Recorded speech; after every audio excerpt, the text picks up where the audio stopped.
You're listening to the Hope Not Nope podcast with Doc Dylan and Brandy. We empower high performers with a three-part strategy of hope, Self-agency, goals, and proven frameworks, so that you can reach your potential and the highest quality of life. How's it going? Last episode, we talked about the difference between self-agency and control. Self-agency is a key part of hope, which we talk about all the time on the Hope Not Nope podcast, but also in our book, Hope Not Nope. I bring up the book, which is sitting right next to me if you watch on YouTube, because our question this week is from a listener who has read the book. Oh. And so I was really excited. Well, thanks for reading. That. Yeah, thank you for reading. If you have not read the book, you can access the book. If you go to our website, hopenotnope.org, there's a link there, or just head over to Amazon and type in Hope Not Nope and you'll find it there. It's also just sold everywhere, basically. Wherever you buy books. Yeah, wherever you buy books. Come see us at a conference. Come to the table. They're there too. Ayo. Our question is, recently Alex Honnold climbed the tower in Taipei. I know you mentioned him in your book, and I've heard him say facing danger and fear can help you chill out and not turn molehills into mountains. What do you think about that? Wow. Great question. Great question. Great person, great athlete. Yeah, tell us more about Alex Honnold if the listeners don't know about him. So Alex Honnold is a world-known climber. Mm-hmm. And the reason I say climber is that it used to be rock climber, mountain climbing, where now he climbed a tower. Right. And he does it free solo, which means that he climbs without wearing any fall equipment. Like there's no ropes, there's no harness, there's nothing holding him. So if he falls, however high he's up, he's going to fall to the ground. Mm-hmm. One slip, one mistake that he makes is the difference of him still being here or him passing. Mm-hmm. So talking about facing danger and fear, yeah, imagine that you're on a ledge, and depending on your grip and depending on how you pull yourself up is a matter of literally life or passing. Like, yeah, amazing. But he has amazing feats. So the most recent one was that tower in Taipei, which I'm so impressed with that because imagine climbing rocks, like these mountain faces. So like in the book, we talk about him in free solo where free solo the El Capitan without any equipment on. Now to do that on a tower that's man-made, that the grips are likely not that variable over and over and over again. Mm-hmm. Where like on a rock face, some of those grips are going to be a little bit different, that you can get some different fatigue or different muscles working, where now you're on a tower where most of the things are the same. I didn't even think of that. And you're taking direct wind. Mm-hmm. Like there's not other mountains around or towers around to take the wind away from you. So you're just getting blasted with wind and you're doing the same grip over and over and over and over again up a skyscraper. Right. Oh my goodness. And I've seen videos of people trying to climb like the first floor, mm-hmm. or like first floor to the second floor. And it's so humbling to see that like nobody can even get to the second floor. Mm-hmm. He climbed to the top. And I think when he got to the top, I think that's one of these things that he's like, he doesn't care to be world known. Yeah. Like, he just has a passion. He does it. And he supports a lot of nonprofits. He does a lot of really good work. But he got to the top of the tower and he was like, so sick. Like that was a celebration. Cool. So sick. Cool. That was fun. Took a selfie. Can I ask a quick question? Yeah. When he gets to the top of these different locations, does he then climb down, or does like a helicopter or something pick him up? They never show it. Oh, okay. I've asked the same thing. Yeah. I'm like, you climbed up there. How are you getting back down? Mm-hmm. But typically, if it's like a rock face that he climbs, like El Capitan or some of the other ones that he's free soloed, there's usually a trail back down that you can take, that you don't have to climb back down that, especially without the equipment on. Mm-hmm. With that. With the tower, I'm sure that someone picked him up to bring him back down. Even that alone kind of intimidates me a little bit, because then like the wind of like the helicopter coming and right. you're standing on the top of a skyscraper or whatever it right. is. Because that's like if I remember correctly, the tower in Taipei is like a tip at the top, correct? So it's not flat. Yeah, I just imagine standing there and just the open So area impressive. around you It's so impressive. with that. But oh my gosh, so an incredible athlete. He's very gifted, but he works really hard at it too. And that's a point that we'll get into here, is that his prep work is incredible for it. He, looking at the Tower of Taipei, he looked at the holds and he trained them. He kind of mapped out, how long do I think this is going to take me, and use specificity in his training to get the same holds that he's going to be facing going up the tower. So he preps significantly for that, which helps to decrease fear. Like, it's still scary. You still have to be very locked in, but you decrease the fear, or you start to get rid of doubt by prepping and being ready for that. He also envisioned it time and time again, what the climb would look like, what it would feel like, the different circumstances of the climb, so that when he was there, in his brain, it wasn't the first time that he did that. So he created some comfortability with that. It's almost like he was setting up his mind and his brain to have as much certainty as possible, even though it was the first time he was climbing it. Exactly. And that's what high performers do, whether it's free soloing up a tower or getting ready to play a game. They kind of go and they visualize, hey, what is this going to look like? So that when they get out there, they're like, I've been here before. And shout out Patty Mahomes. He does that for the games. He goes out, he visualizes the field, he visualizes the plays, visualizes what it will look like, what it will feel like. So then when it happens, it's like, yeah, you get to celebrate, but it's also this like, hey, I've already been there. But back to the question at hand. So does facing danger, and correct me if I'm wrong, but does facing danger help you to not turn molehills into mountains? And the answer is yes, but also I've never seen a molehill. So I need to see what this molehill actually looks like, but I imagine that it's small. I just think of like an anthill. Yeah. I've never even thought of like a molehill versus an anthill. I just go, they mean anthill, and therefore it's an anthill out of a mountain instead.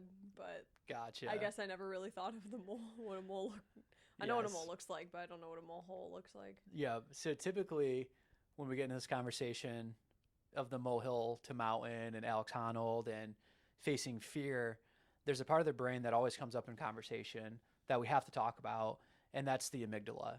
And it's a fun word to say. A lot of people, exactly, right? Say it with us, amygdala. Amygdala. A lot of people haven't necessarily heard of it, or they're starting to learn about it because it's all over social media, and researchers have looked at Alex Honnold's brain to start to understand his amygdala, because he can do things that other people cannot do. But Alex Honnold's also said that my brain's not special. I've had the experience of that, and anyone else can do that as well if they're willing to do the steps in order for that. So the amygdala, what it is, it's a part of the brain that a lot of people will assign the responsibility of being the smoke alarm, and where fear and where emotions kind of sit in the brain, or that it's responsible for those things. And oftentimes what is inaccurate in neuroscience is when people say that this one part of the brain is solely responsible for this thing, because the brain is very interconnected. It is very, very, very reliant on other parts of it. So think about what it would take to experience fear. There has to be some type of stimulus that you take in, whether it's visually or auditory. That then has to come in and be processed and then go through the amygdala. And then the amygdala has to go to the hippocampus, which stores memories, and say, hey, have we been here before? Is this a threat or is this not a threat? The prefrontal cortex gets to process it and then inhibit the amygdala and say, hey, it's not a threat. We don't have to sound off the alarms. We don't have to have a sympathetic nervous system response. So yes, the amygdala matters. It is a smoke detector, but we can't discount the other parts of the brain. And that's where Alex Honnold's prep work comes into the equation. So the other part of the brain that we talk about in the book is the prefrontal cortex. And the prefrontal cortex, again, it helps to inhibit the smoke detector. Like, the common analogy is the amygdala is a smoke detector, and then the prefrontal cortex is the fire chief. The alarm goes off, but the fire chief decides, do we dispatch? Do we actually go out? And with further processing, the brain's able to decide, hey, yes, this is a fear that, or a threat to our survival, so we have to send out our signaling to help the system. Or it decides that, hey, this isn't a threat, we're okay. And the more that you have graded exposure to the thing that would cause the smoke alarm to go off, the less that that smoke alarm is going to go off. So yes, by facing things that are, and I want to be careful with dangerous because I don't want people to be like, ooh, touching electric fence is dangerous. Let me go touch that and train this neural pathway to then not turn a molehill into a mountain. But it's facing something that is challenging that you've prepped for, that you then have to be in a flow state in order to accomplish. But the other thing I want to point out in this too is that it all comes back to stressors.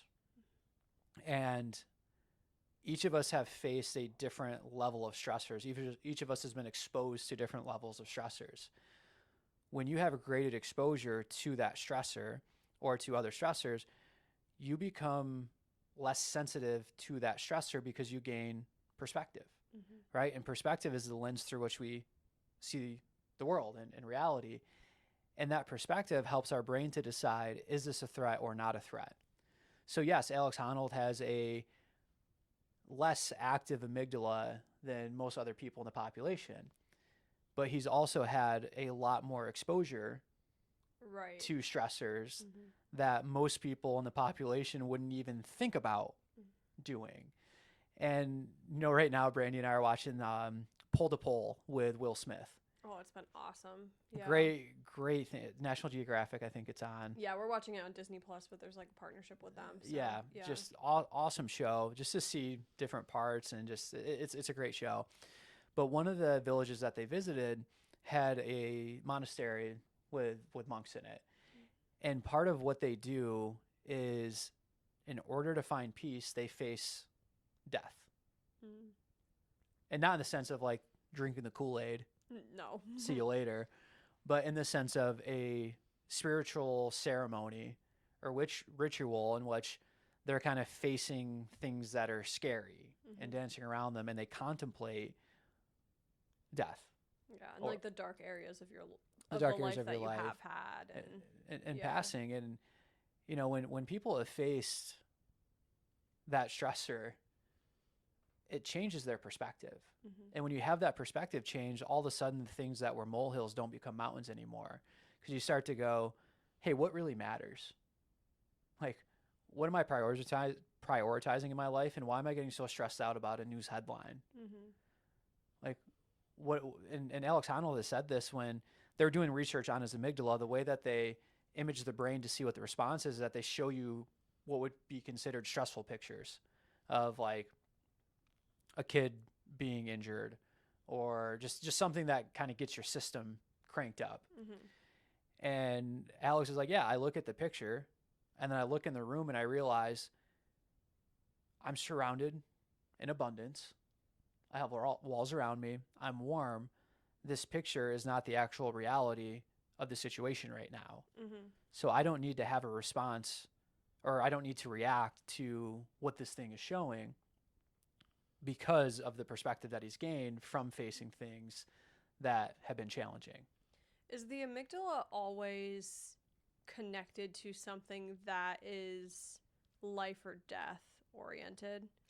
No, it's connected to really the four emotions that we've talked about. Yes. So fast approaching danger, slow approaching danger, joy, and sad. Gotcha. So like you mentioned stressors, where I was thinking of like things that create a fear or anxiety response in ourselves. So like Dylan's afraid of snakes. I don't care for like elevators or Ferris wheels or things like that, which is funny because it's not that it's the heights. Like the heights are a little freaky, but it's more of like the machinery. I don't trust that I'm going to be able to get down or whatever. So, but both of those are either slow or fast approaching danger, and thus like the amygdala would have a response to that because it's a stressor. Correct. In us. Okay. Yeah, and then the amygdala talks with the hippocampus, and the hippocampus goes, hey, we faced this before and here were the outcomes. And they were successful or they weren't successful. If they're successful and we know what this is and we can process it, then we don't have to have that response. If we're not quite sure, there's more uncertainty, and when there's more uncertainty, we got to make a response happen right away. So quick example of this, like Brandy said, I'm terrified of snakes, and on that show Pole to Pole, they had like a giant anaconda that was on there Yeah, that they were wild. researching and just all, and literally like sitting there watching it, I have to talk myself through this, that this is not a real threat. The snake is on TV. The Mhm. snake cannot come out through the TV. You are in a cold climate in which an anaconda would not be in. You are safe. So the This perspective that like Alex Honnold had when he saw like that photo is Right. what you were doing when you saw the snake. Right, exactly. But it Gotcha. comes from the gained perspective and understanding how the brain works as an interconnected part, Mhm. not by individual parts. Because people will go, "Oh, my amygdala is jacked up," Mhm. and it's just it. Like I see it, and that's what happens. Like I face doubt, I face fear, and this is my response, and I have no self agency Mhm. over that. And we talked about self agency in the previous episode, but it's taking that self agency to go, hey, let me respond to the situation. Let me give my brain time to process this. Let me talk through it. Let me listen to the interoception that my body has. Guess what Alex Honnold does if his gut is off about a certain part of the climb, or it starts to feel a little, he Mhm. listens to it. Yeah. And, in the first movie, not the recent one that was on Netflix, but in Free Solo, he goes to do the climb and he gets into it and he goes, you know what? No, Mm. this isn't it. My gut's off. The cameras are distracting me. I'm not able to focus at a level that I need to. So yeah, the climb's off. Mhm. And the camera crew is a little disappointed, but they're like, hey, no, it's your call. And he's Yeah. like, oh, I know it's my call. Yeah. And I'm listening to my gut and like, I'm going to do this. I don't care if you guys film it or not, but I'm going to do it when I have a good feeling or gut about doing this. So he listens to what the system is telling him Yeah. because of the perspective that he's gained. And he's gained those perspectives by going through the experiences and staying obedient to preparatory work and training. Yeah. Mm-hmm. It's so fascinating. Yeah. Yeah. And then there's this also like this thing that happens with when people face a stressor, or let's identify that stressor as a trauma, that there is potentially there's really, I'll say two avenues, but there's likely more. But those two avenues are that there's post traumatic stress, in which that experience keeps your system or influences your system to be more in a fight flight, Mhm. increased sensitivity to the smoke alarm, or there's the post traumatic growth Mm. that happens that, wow, I faced something very scary, very challenging, very dangerous, and I came out of it okay. Mhm. And that helped me grow. So, when my toddler dumps spaghetti on their head, I don't freak out because I've seen way worse things Yeah. happening. And it's really when you face that nope, or let's say a challenge or a stressor that kind of pushes you or pulls you one way, of how do you respond to that thing afterwards? Mhm. And Alex Honnold has constantly adapted to high level stressors, in which it's changed his perspective to the quote unquote normal stressors that people would face and freak out about. Mhm. We have an episode early on. Like we're well into the hundreds now, but this episode was earlier on, and we really talked about how stress is not a bad thing, Mm-hmm. and how a lot of people look at stress as bad, but really it's how you adapt to the stress. And so I was gonna ask about adaptation, and like, is adapting and perspective, like, do those coexist Mm-hmm. always, or do they not, based on like this specific example? That's a great question. So generally, right, you face a stressor, and you face that stressor, and then afterwards a period of recovery happens, and now we have super compensation, in which the body has adapted to become more resilient to that experience. So for perspective to be gained, does adaptation need to happen? Yeah, part of your system has to adapt to be able to look back at it retrospectively, and say, yeah, I faced that, I'm safe, I recovered, I'm good. Mm-hmm. But then the next time that you face that next stressor, you have that previous gained perspective that allows you to adapt a little bit more easy, Mm-hmm. because you've had the experience. So now it's like when you start building muscle, keeping muscle after you've built it is easier than Yeah. building it to begin with. Well, And it keeps building upon itself if you keep facing more of those stressors. Right. And it sounds like, too, at the beginning of facing these stressors and choosing to have self-agency and adapt and gain perspective, you have to really intentionally do that in order to build that muscle. Just like when you go in the gym for the first time, you're not going to get the muscle the next day. Like, you have to intentionally keep going and keep going. And eventually your brain is going to like create the pattern and the habit of it. Right. And the difference between myself or you going to try to free solo this literally anything, not just the tower, but literally anything, and Alex Honnold is he started somewhere and has built the stressor or has faced the stressor so many times and has adapted and gained perspective so many times that he's really like built that muscle for it. Right. We talk about physical supercompensation all the time. And again, not to keep going back to the book, but we reference this in the book of emotional supercompensation. We always talk about the difference of physical pain and emotional pain, where the reality is it's more similar than different than each other. And the way that we look at physical stressors, I go lift a weight, I face the stressor, I then recover. I now have created adaptation to that stressor. The same thing happens with emotions. You face that stressor of one of the category of emotion, whether it's fast approaching danger, slow approaching danger, joy, or sadness, and you face it, and then you have a period of recovery in which you build resiliency and you start to have self-agency over that emotion. Emotional supercompensation. That's exactly what Alex Honnold has done. Yeah. That's how he's able to climb these towers. Like, from the physical side, building up the capacity that's needed is from years of rock climbing and years of training and doing pull-ups and making sure his forearms strap me into all the clips and ropes in the world. I'll climb one rope or one wall in a gym. My forearms look like I've been sheetrocking for 3 days. Yeah. Like, he has built capacity to be able to climb and has achieved this expert status that has happened with doing it over and over again from the physical side. But on the emotional side, he has faced these things. The first free solo that he did was an El Capitan. Like, this happened at very lower levels, and then he built it up. And in that, and facing these fears and facing danger, he's built emotional resilience through emotional supercompensation to be having better self-agency in that situation. I think it's just a great reminder that God created us whole, and he created everything connected within us. Like, it's not this like separate thing. Like, we are mind, body, spirit. We are emotional. We are physical. Like, they're like, I don't know. I think sometimes people can get so fixated on one thing versus like realizing we're all connected. 100%. And the ability to get into a flow state during performance where Alex Honnold is not thinking about how high am I in the air right now during the climb. He is thinking about, what is my next move? Grab this one, pull this way, position my body this way, up. Okay, what's the next step? Pull here. Okay, next step, and going. And it gets him into a flow state. And any high performer that we've worked with, the best performance happens in that flow state. Oh, it's so true. But the way that the flow state occurs is from prep work, because prep work helps you get rid of doubts. And when you get rid of doubts, then you can start having self-agency over the system and the nopes that it's telling you. Yeah. It's awesome. Yeah.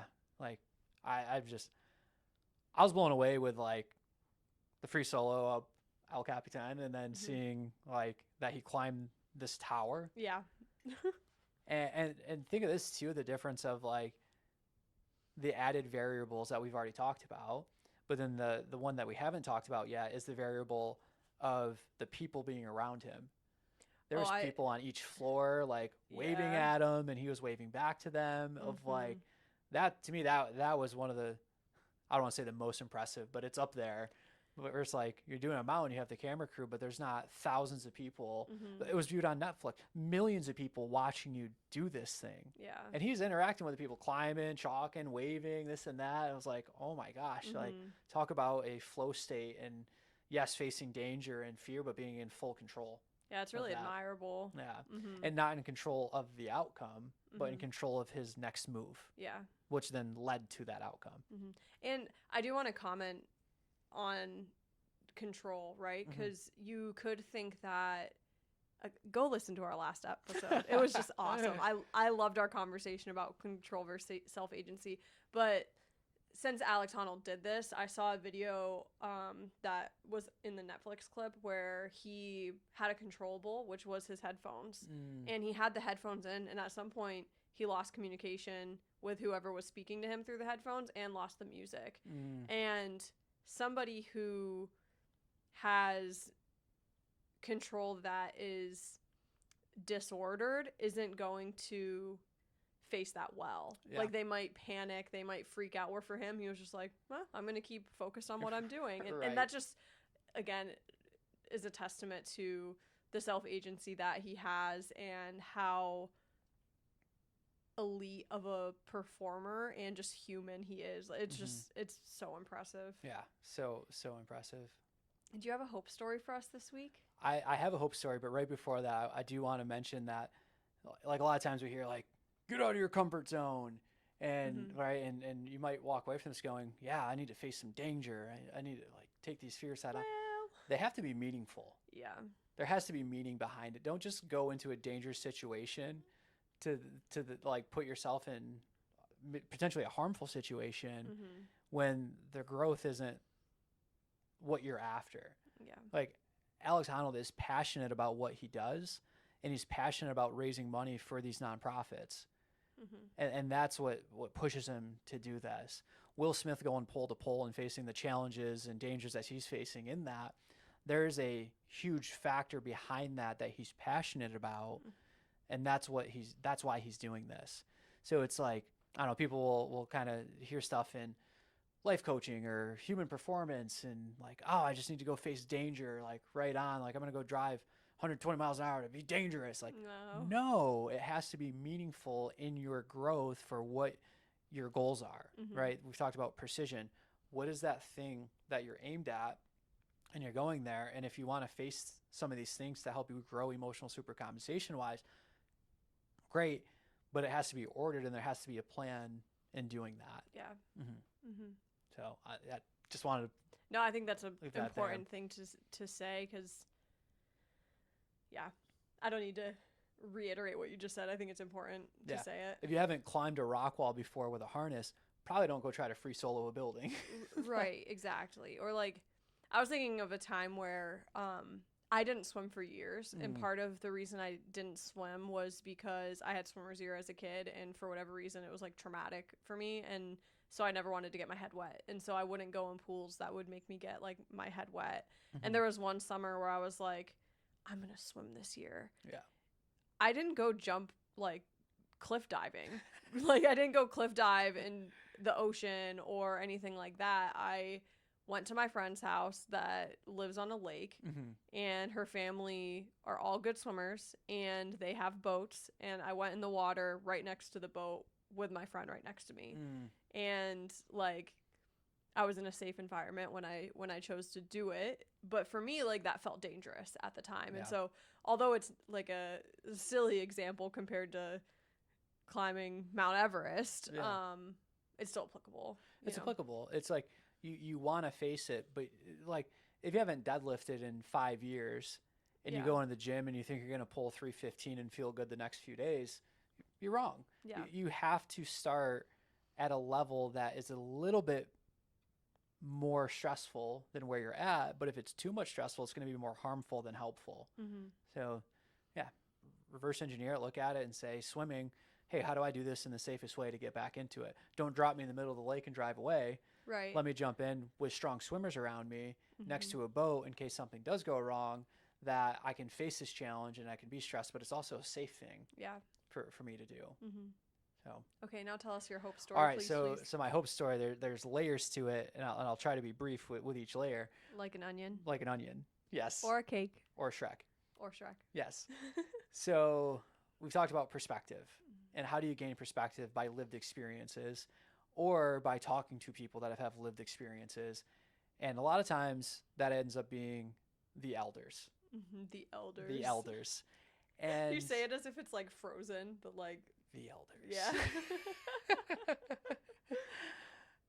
And yeah, they might have done stuff differently. They lived in different times. Things are fun and fascinating to them nowadays, but there's so much that we can learn from people, no matter what they have done in their lives. Like, they've all been through stuff and have some perspective and wisdom to share with that. So that was one of the layer of where I'm heading with the story. But I think in the last episode, Brandy mentioned that we were able to visit with some friends, and one of their friends was the grandmother of this particular family, and just the sweetest lady, and just watching the family love on her and send her to these different things is incredible. Like going to a movie theater and like does not care about the movie whatsoever, but the setup of the movie theater, that like you could get a steak, you could be in a recliner. The bathrooms were really fancy. The bathrooms were fancy. But hearing her light up about this experience and these cool new things, it's awesome. So the reason I share that is my hope story is that there's so much that we can gain from just sitting down and talking and playing games, or just being around someone. And it's not always age, right? Like, you can be an older individual but not have a lot of lived experiences. So it's not always age, but oftentimes, like, hey, if you're in your 80s, 90s, or 100s, like, you got some wisdom to share. And I want to soak that up, because you're doing something right. Like, something that you're doing is working for you. And I'm not going to chalk it all up to genetics. Like, that may be part of it, but there's something else that you've done. So there's so much that we can learn from them, but then there's also so much that we can give to them.